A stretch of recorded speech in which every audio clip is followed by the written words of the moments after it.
Oke, kembali lagi di channel saya. Makasih buat kalian yang sudah nonton video ini. Kali ini tentang putusan MK yang membuat untung PDIP atau memberi lampu hijau terhadap PDIP. Dan banyak sekali kejanggalan. PDIP itu masuk perangkap Kim dan PDIP seperti menjilat ludah sendiri. Kita lihat ya video lengkapnya bagaimana. Sebelum kita ke videonya, bantu subscribe buat channel saya belum subscribe. Tidak tunggu lama, kita ke videonya langsung. Let's go. Kemarin, MK baru saja mengeluarkan putusan yang sangat menguntungkan PDIP. Jawab jujur pertanyaanku ini. Kalian berpikir ada sesuatu yang janggal? Iya. Kenapa secepat kilat bisa berubah keadaan? Langsung berubah ya. Jebakan apa lagi yang mau dibikin sama Kim? Iya.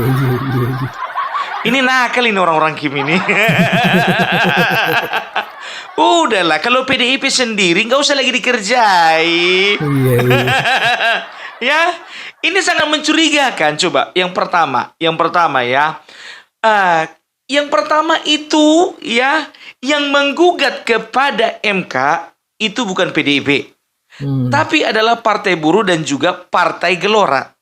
Kalian tahu Partai Gelora? Partai yang merupakan bagian inti dari Kim. Bagian dari Kim ya. Memang partai ini kecil, memang kecil. Tapi di tokoh-tokoh di dalamnya itu, Anies Mata, apalagi Fahri Hamzah, itu orang kepercayaannya Bapak Prabowo. Iya. Tapi hal ini disambut dengan gegap gempita, dengan euforia yang kelewat batas oleh orang-orang PDIP dan juga anak-anak Abah. Iya. Baru kali ini sejarah mencetak bahwasanya kader PDIP dan anak-anak Abah sama-sama berpesta. Iya. Sejarah baru ya. Dan tahu kalian responnya di Sitorus apa? Ya, kalau kemarin waktu mengeluarkan keputusan nomor 90 MK dikatakan Mahkamah Keluarga. Sekarang apa dibilang? MK ternyata pejuang rakyat. Apa yang untung namanya aja ya, baru dipuji. Dedi, kau kemarin udah minta maaf belum? Iya. Selain kau berterima kasih sama MK, minta maaf juga dong. Iya. Harus fair. Kemarin kalian maki-maki, sekarang ngucapkan terima kasih. Tapi yakin kau mau berterima kasih? Kenapa aku bilang ini jebakan Batman? Yang pertama itu tadi udah ku sampaikan ya, bahwasanya yang menggugat itu bukan PDIP, tapi adalah Partai Gelora. Ini menimbulkan kecurigaan. Yang kedua, perhatikan saja ya. Kalian tengok responnya anak-anak Abah. Wow, luar biasa. Puji Tuhan. Alhamdulillah, kan begitu kan? Allahu Akbar, ada yang bilang begitu. Ya, begitu juga sambutan dari PDIP. Wah, tertawarnya apalagi si Hasto. Kayaknya senang kayak itu. Kaget mereka gitu loh. Iya, kaget ya. Tiba-tiba ya. Tapi coba kalian tengok dulu ya, semua partai yang ada di dalam koalisi Kim. Tenang. Senyap. Ada apa ini? Harus dicurigai kan? Gitu loh, ya kan? Tapi anak Abah dan juga orang PDIP ini nggak peka gitu, nggak sensitif. Didengarkan pula omongan dari Rocky Gerung, kan begitu kan? Yang makin membabi buta ya, dengan semangatnya menyatakan bahwasanya MK perlu untuk menyuarakan kebenaran, kan begitu kan? Dan saat ini MK itu sudah berada di pihak rakyat katanya. Dari kemarin udah di pihak rakyat itu. Orang ini kan begitu. Kalau keputusan yang mereka gak sukai, MK itu dijelek-jelekkan. Kalau disukai, MK itu bagaikan dewa. Kan begitu biasanya itu, ya kan? Jadi begini loh ya. Kalau bisa dikatakan ini jebakan, ya, jebakan yang dipersiapkan Kim, atau aku bilang lebih spesifik dipersiapkan Joko Widodo untuk PDIP. Kenapa bilang? Ya, jadi kemarin itu kan ada isu bahwasannya Kim itu berusaha melakukan penjagalan terhadap Anies, kan begitu, ya.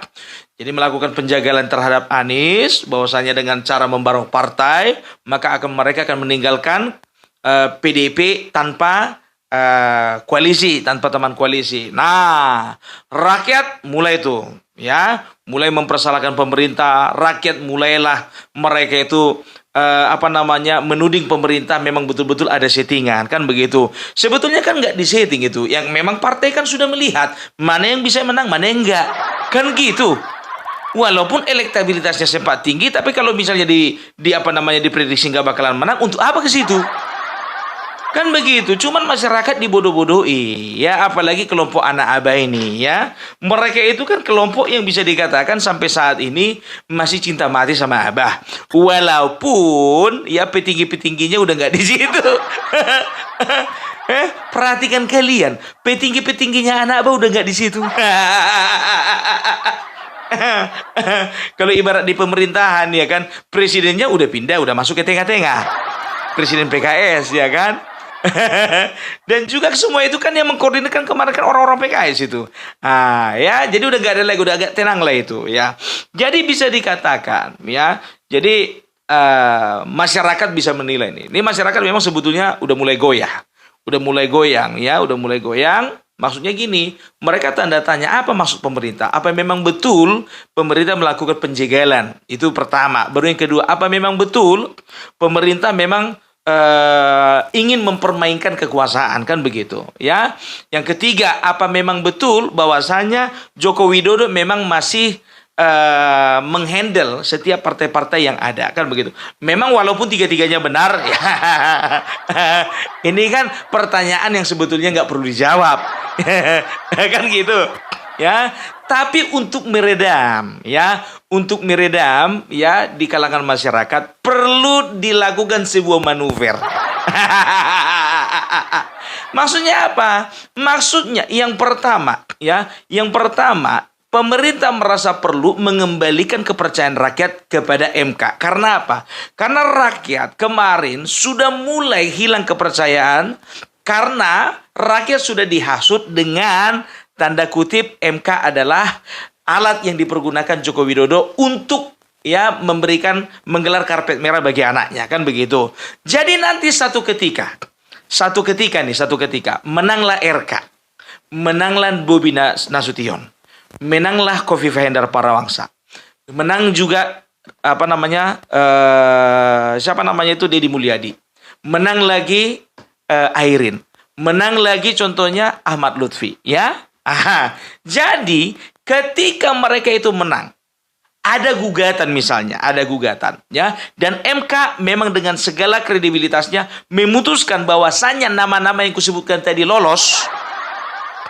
Ini misalnya, walaupun ini adalah sebagai doa dari sebagian masyarakat Indonesia, sebagian besar maksudku, tapi ini contoh. Contoh.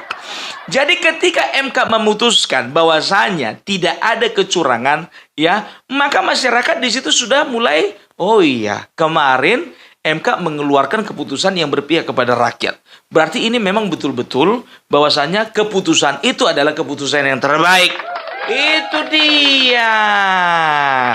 Itu yang pertama, ya. Jadi, kalau misalnya MK tidak mengambil tindakan kemarin setelah dilakukan penggugatan seperti itu, ya, aku rasa nanti ini akan ada gejolak. Karena apa? Pilkada kan di seluruh Indonesia, gitu loh. Jadi orang nggak ada lagi yang percaya sama MK, nggak percaya lagi sama MA, udah nggak percaya lagi sama hukum, kan begitu.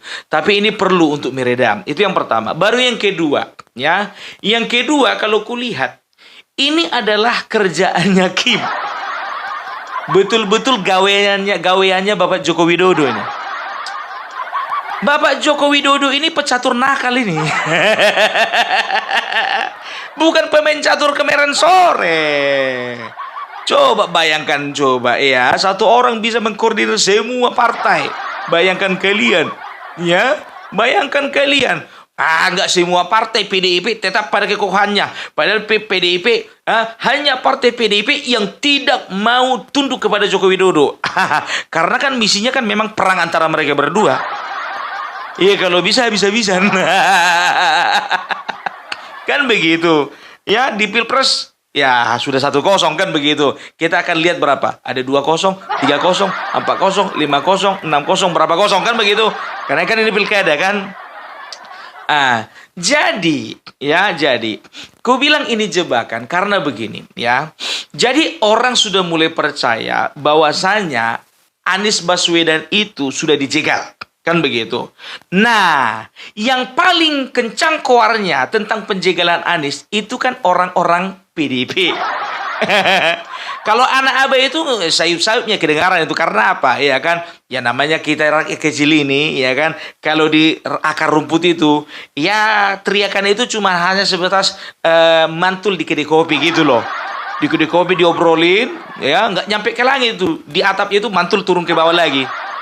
Gitu. Tapi yang sangat menjadi menjadi perhatian itu adalah tanggapan dari PDIP. Apalagi kemarin mereka itu sempat ya berkomentar bahwasanya Anies itu darahnya udah merah.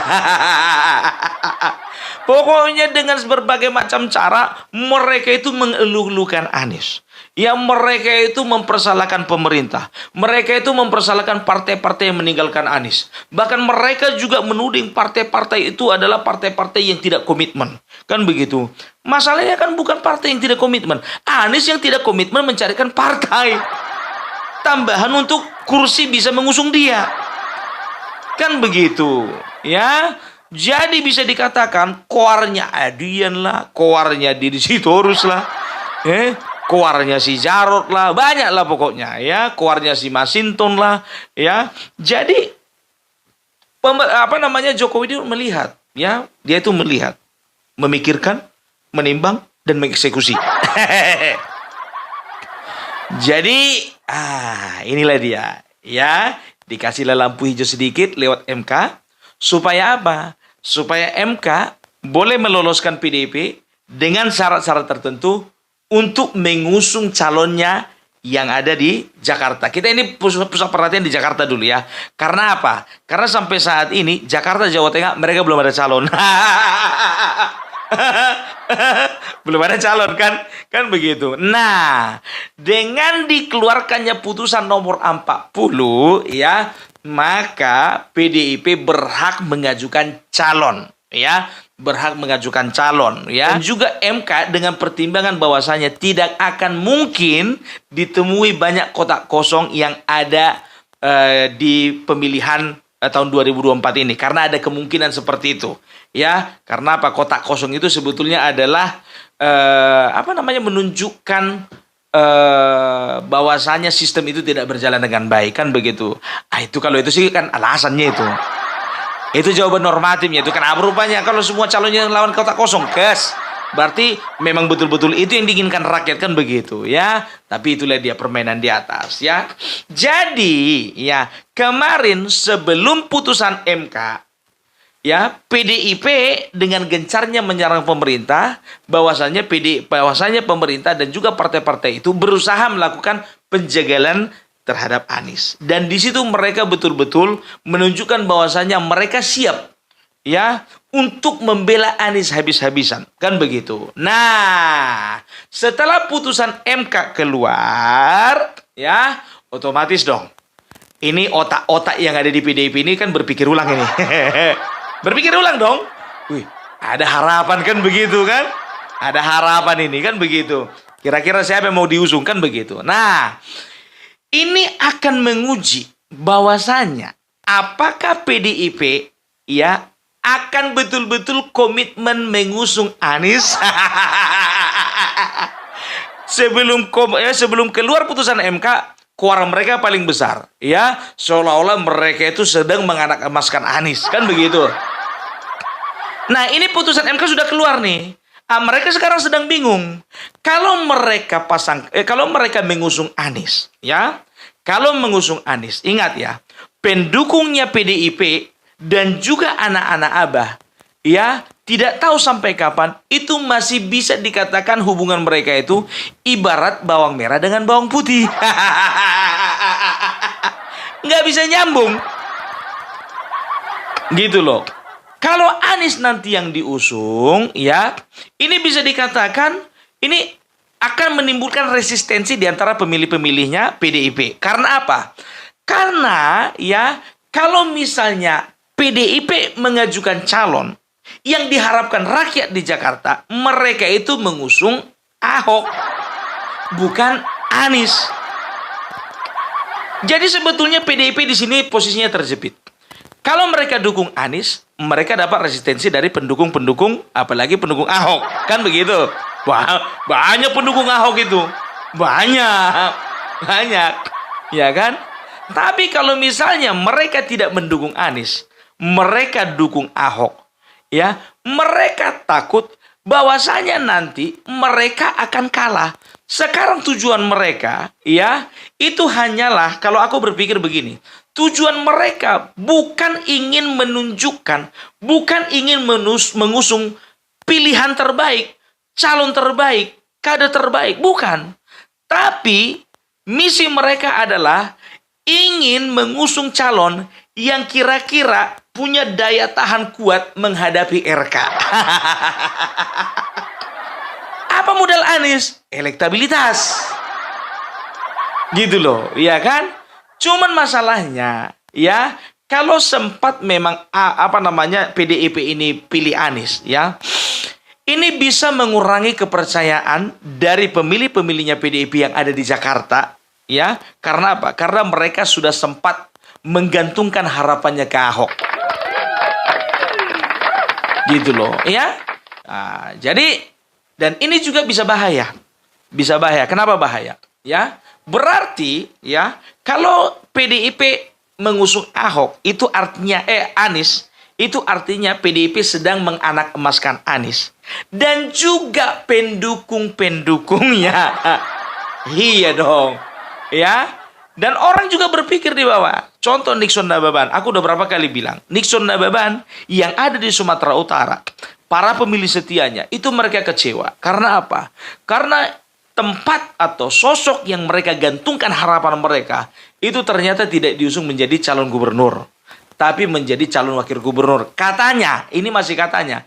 Karena di beberapa video, ada video beberapa waktu yang lalu, ya, Edi Ramayadi mengatakan bahwasanya yang akan menjadi calonnya tetap orang PDIP, tapi yang kerja di kementerian.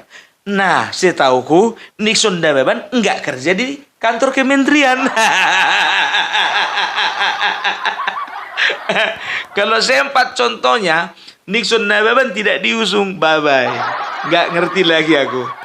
Tapi kalau misalnya Nixon Nababan diusung menjadi wakil, ya mungkin, kemungkinan ada sebagian yang akan tetap tinggal mendukung mereka, kan begitu. Begitu juga kasusnya di Jakarta, ya. Pendukung Anies dengan pendukung Ahok itu bisa dikatakan sampai sekarang sentimen agama itu belum hilang. Belum hilang.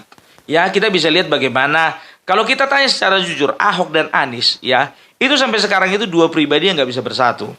Karena kemarin Anies sempat ngaku-ngaku sudah menjalin komunikasi dengan Ahok. Ahok bilang katanya nggak ada tuh. Ada memang pernah masuk WA, tapi cuma satu tulisannya, tes. Penipu dipercaya. Ya, itu dia. Dan ini pun juga, ya, kalau sempat misalnya PDIP mengusung Anies, ini mereka juga akan mendapatkan perlawanan dari beberapa kader atau bahkan pun elit. Yang pertama, Ganjar. Ganjar, dia mengatakan bahwasanya, ya, PDIP kami harus mendukung kader sendiri. Gitu loh, ya. Nah, kader siapa? Ahok. Ya, dari mereka mengatakan bahwasanya, ya sebaiknya PDIP dukung Ahok. Dengan kata lain, ya, para elit pun juga mengharapkan PDIP mendukung kader sendiri. Gitu dia. Sekarang ginilah, PDIP nggak usah terlalu dibutakan dengan elektabilitas, ya kan? Udahlah, campakkan aja lah itu. Ya kan? Itu elektabilitas semu itu. Udah nggak real lagi itu. Coba kalian tengok gejolak di bawah kayak mana rupanya. Nggak kayak dulu lagi kan berjuta-juta. Maunya pintar kalian melihat situasi. Ya kan? Jakarta itu butuh sosok yang memang betul-betul bisa bekerja. Kalau Ahok bertarung melawan RK, itu adalah lawan yang sepadan. Gitu ya. Jadi sebetulnya di sini, ya, di sini itu Kim atau Jokowi sedang menjebak PDIP. Ya, dengan apa? Dengan ucapannya sendiri. Kira-kira gimana? Ya, mau nggak mereka ngusung Anies? Kita lihatlah dulu, kan begitu kira-kira. Ya kan? Kalau memang mereka jadi usung Anies, ya kacau itu. Ya, mereka sudah hilang kepercayaan, walaupun sebagian pasti hilang kepercayaan gitu loh. Karena gimana pun juga, aku sudah katakan sama kalian ya, pemilih PDIP itu nggak semuanya pemilih partai. Pemilih PDIP itu sebagian itu pemilih caleg. Pemilih caleg. Bukan pemilih partai. Gitu loh. Belum tentu ketika kalian mengusungkan Anies nanti, ya kan? Maka mereka itu, para pemilih-pemilih kalian juga pasti akan memilih Anies. Enggak, belum tentu. Gitu dia. Ya. Jadi kalau aku katakan itu dia, apa namanya, jebakan seperti itulah ya.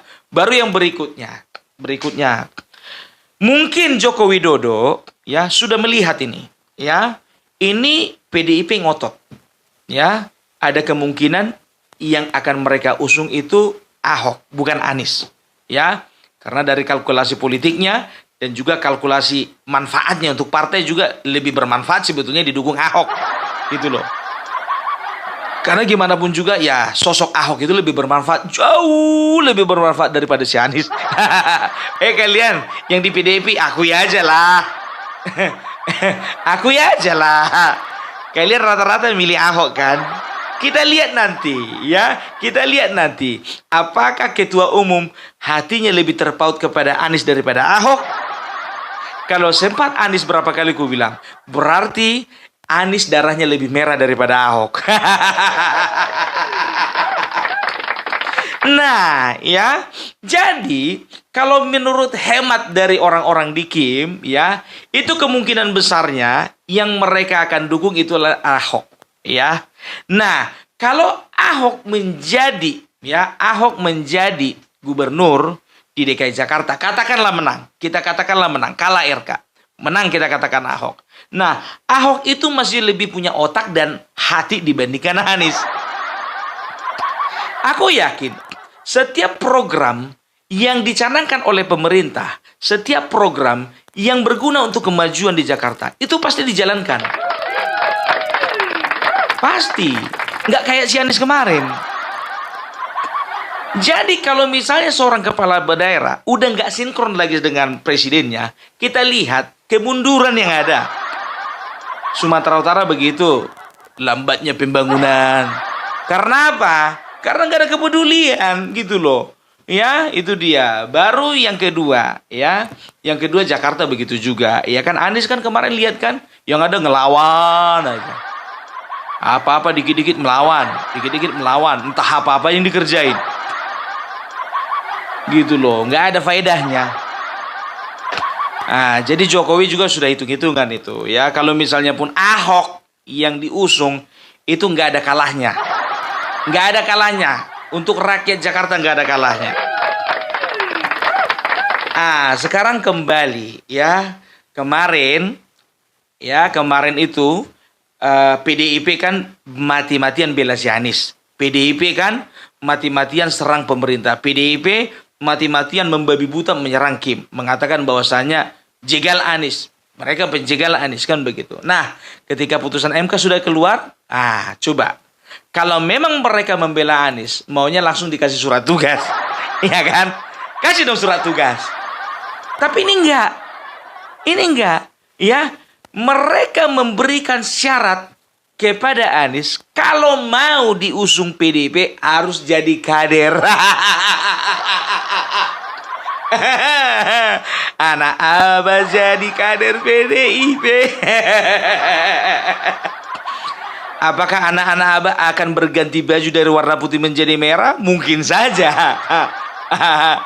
Tapi dari dulu namanya ideologinya anak-anak Abah dengan PDIP kan nggak bisa nyambung itu. Gimana ceritanya? Anak Abah kira-kira gimana? Sulit bagi dia untuk sama si Abah, ya sulit untuk Anies. Karena apa? Dia harus menjaga para pengikutnya. Dia harus menjaga bagaimana perasaan masanya. Kecuali, ingat ini ya, kecuali memang dia haus jabatan, ingat, dia akan rela menjadi kader. Lihat aja lah. Tapi kalaupun dia jadi kader, ya kan ini kan nggak akan mungkin ketika dia diusung, pada akhirnya dia diusung PDIP untuk menjadi gubernur, kan nggak akan mungkin wakilnya Ahok. Karena apa? Sudah dikatakan di dalam sebuah peraturan bahwasanya mantan gubernur tidak boleh mencalonkan atau dicalonkan menjadi wakil. Akhirnya, ya, kalau ini kita berbicara kemungkinan yang hancur-hancuran lah dulu ya. Dan kalau misalnya, ya, Anies dicalonkan menjadi calon gubernur, berarti wakilnya siapa? Bisa Jarot, bisa Andika Perkasa, bisa Masinton Pasaribu, bisa Eriko Sutarduga. Bisa aja. Gitu loh ya. Jadi kalau kukatakan sih sebetulnya ini nggak ada, makanya kita lihatlah ya respon dari partai-partai yang ada di dalam Kim, semuanya tenang, slow, nggak ada panik gitu loh. Di sini pun aku udah mulai curiga gitu, kok nggak ada gitu apa namanya protes yang terlalu menggelegar gitu dari Kim. Tapi kita lihat euforia sangat keterlaluan, kelewatan itu. Ya di antara anak-anak Abah dan juga di partai PDIP. Ya mudah-mudahan mereka nggak sadar. Dan mudah-mudahan mereka nggak dengar video ini. Nanti kalau mereka dengarkan, iya kita dikerjain rupanya. Sadar pula mereka kan. Gitu. Ya jadi seperti itu. Jadi kalau ku bilang ya tidak akan semudah dan segampang itu dan secepat itu membalikan keadaan. Nggak bisa. Memang betul setiap perubahan boleh terjadi dalam politik, ya kan? Tapi perubahan itu kan berproses. Nggak kayak gini secepat kilat. Oke, clear ya? Udah clear ya? Mudah-mudahan tebakanku salah. Doakan kalianlah tebakanku salah. Oke? Doakan kalian tebakanku salah. Ya, kita akan lihat nanti. Kalau mereka dukung Anies, serba salah. Ya kan? Kalau mereka dukung Ahok, mantap. Aku jujur saja aku bilang, kalau sempat aku misalnya Ahok yang didukung, maka aku akan mengkampanyekan segala sesuatu yang positif tentang Ahok. Iya dong, kenapa enggak? Iya kan? Apa masalahnya sih sama Ahok ya kan? Masalahnya itu sama partainya aja. Aduh, oke lah dulu ya. Salam para belak, salam NKRI, NKRI harga mati. Oke, itu dia video tentang MK ya. Wah, rame sekali memang ya. Nah, di sosmed ya tentang putusan MK yang tiba-tiba memberi angin segar terhadap anak Abah, apalagi PDIP. Gimana menurut kalian? Coba komen di bawah. Dan sampai bertemu di video saya selanjutnya. Buah.